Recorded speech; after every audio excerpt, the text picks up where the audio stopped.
శ్రీ గురుభ్యో నమః. శ్రీ మహాగణపతి నమః. వారఫలాల కార్యక్రమానికి స్వాగతం.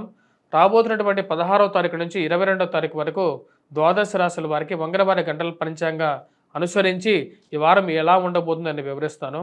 ఇక్కడ ఉన్నటువంటి గ్రహస్థితి రీత్యా మనం గమనించినట్లయితే రాబోతున్నటువంటి షష్టగ్రహ కూటమి ఏదైతే ఉందో ఆ షష్టగ్రహ కూటమిలో అంకురార్పణగా రవి గత వారంలో 14వ తారీఖున ఈ యొక్క మీనరాశిలోకి ప్రవేశించడం జరిగింది. చతుర్గ్రహ కూటమికి అంకురార్పణ జరిగింది. అంటే ముఖ్యంగా వచ్చేటప్పటికి మనం గమనించినట్లయితే రాహువు మరి దాంతోపాటు శుక్రుడు, బుధుడు, రవి కలవడం జరిగింది. శని కొమ్మల్లో కొనసాగుతున్నాడు. అదేవిధంగా వృషభంలో గురువు కొనసాగుతున్నాడు. వాటితో పాటు కేతు మనం గమనించినట్లయితే కన్యలో కొనసాగుతున్నాడు. మిథునంలో వచ్చేటప్పటికి కుజుడు కొనసాగుతున్నాడు. ఇటువంటి గ్రహస్థితి రాబోతున్నటువంటి వారం రోజుల పాటు ద్వాదశ రాశుల వారికి చంద్రమను అనుసరించి మా యొక్క వంగరవారి గంటల పంచాంగ అనుసరించి ఎలా ఉండబోతుంది అనేది వివరిస్తాను. కన్యారాశి వారికి ఈ వారం సానుకూలమైనటువంటి ఫలితాలు గోచరిస్తూ ఉన్నాయి. వృత్తిపరంగా వ్యాపార పరంగా శ్రమ అనేది కొంచెం ఎక్కువగా ఉంటుంది. చేస్తున్నటువంటి పనిలో నిబద్ధతతో పనిచేయగలుగుతారు. వైవాహిక జీవితంలో చిన్న చిన్న మనస్పర్ధలు కొంచెం కలతలను సృష్టించే విధంగా ఉంటుంది. వాటన్నిటికీ ఒక ముగింపు పలకాలని చెప్పి నిర్ణయించుకుంటారు. ఏది ఏమైనా సరే శత్రువులు ఎన్ని విధాలుగా మిమ్మల్ని మార్పు చేర్పులు చేయాలి, మీ మీద ప్రభావాన్ని చూపించాలనుకున్నా సరే వారందరికీ ఒక మంచి గుణపాఠం చెప్పాలనుకుంటారు. మీరు పనిచేస్తున్నటువంటి కార్యాలయాల్లో మీ మీద అధికమైనటువంటి శారీరక శ్రమ ఎక్కువగా మోపి ఎదుటి వాళ్ళు దాని ఆనందాన్ని పొందాలి అని చెప్పి చేసేటువంటి ప్రయత్నాలకి గట్టిగా తిప్పి కొట్టాలని చెప్పి భావిస్తారు. డబ్బు అధికంగా ఖర్చు అవ్వటం, దుబారా ఖర్చు అవ్వటం, వాటికి ఒక ముగింపు పలకాలని చెప్పి చేసేటువంటి ప్రయత్నాల్లో భాగంగా కుటుంబంలో అందరితో మాట్లాడి ఒక నిర్ణయం తీసుకోవాలనుకుంటారు. భూ సంబంధితమైనటువంటి లావాదేవీలు, మధ్యవర్తి పంచాయతీలు, పోలీస్ స్టేషన్ పంచాయతీల విషయంలో కొంచెం దూరంగా ఉండాలి. అనవసరమైనటువంటి తగాదాలకి దూరంగా ఉండాలని చెప్పి భావిస్తారు.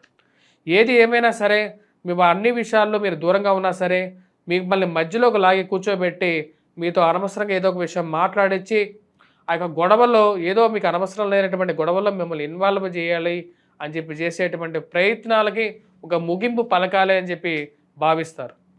ఈ రాశి వారికి అనుకూలమైనటువంటి స్థానంలో ఉన్నటువంటి గురువు, శని యోగకారకమైనటువంటి ఫలితాలు ఇవ్వగలుగుతున్నారు. విద్యా సంస్థల్లో పనిచేస్తున్నటువంటి వారికి, చదువుకుంటున్నటువంటి వారి విద్యార్థులకి అనుకూలమైనటువంటి ఫలితాలు గోచరిస్తూ ఉన్నాయి. మానసికమైనటువంటి ప్రశాంతత పొందగలుగుతారు. ఉద్యోగపరంగా శారీరక శ్రమ అనేది ఎక్కువగా ఉంటుంది. వ్యాపార పరంగా కూడా కొంచెం శారీరక శ్రమ అనుకున్న దానికన్నా ఎక్కువగా ఉండటం, ఫైనాన్షియల్గా రొటేషన్ అనేది ఎక్కువగా లేకపోవటం అనేది కొంచెం బాధించే విధంగా ఉంటుంది. సమయానికి డబ్బు వస్తుందా రాదా, ఇస్తారన్నటువంటి వారు కట్టాల్సిన చోట కట్టాలి, సమయానికి డబ్బు వస్తుందా రాదా అని చెప్పి ఒక ఆందోళన గురి చేసే విధంగా ఉంటుంది. ఇక ఆందోళనకి ఏదో విధంగా ఒక సమయస్ఫూర్తితో ముగింపు పలకాలి అని చెప్పి భావిస్తారు. ఫైనల్గా ఏదో విధంగా డబ్బు అడ్జస్ట్మెంట్ అనేది చేయగలుగుతారు. స్త్రీ సంబంధితమైన వ్యవహారాల్లో, ప్రేమ సంబంధితమైన వ్యవహారాలు యొక్క విషయాల్లో ఒక సానుకూలమైనటువంటి ఫలితాలు విధంగా గోచరిస్తూ ఉన్నది. స్త్రీల యొక్క సహకారం పొందగలుగుతారు. వారి యొక్క సయోధ్యతోనే కొన్ని కార్యాలు చక్కబెట్టాలని చెప్పి నిర్ణయించుకుంటారు. మానసికమైనటువంటి ప్రశాంతతతో ముందుకు వెళ్ళగలుగుతుంది. వారాంతంలో స్నేహితులు, బంధువులతో గడపగలుగుతారు. వివాహాది శుభకార్యాల్లో పాల్గొని కొద్ది మానసికమైనటువంటి ప్రశాంతత పొందగలుగుతారు.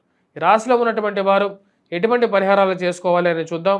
ముఖ్యంగా కుజుడు అంత అనుకూలమైనటువంటి స్థితిలో లేడు. ఈ యొక్క వారం ఈ రాశి వారు ముఖ్యంగా వచ్చేటప్పటికి హనుమాన్ దేవాలయ దర్శనం చేసుకోండి. హనుమంతుడిని పూజించండి. ఆకు పూజ చేయాల్సినటువంటి ముఖ్యమైనటువంటి సూచన. దుర్గాదేవిని ఎక్కువగా పూజించండి.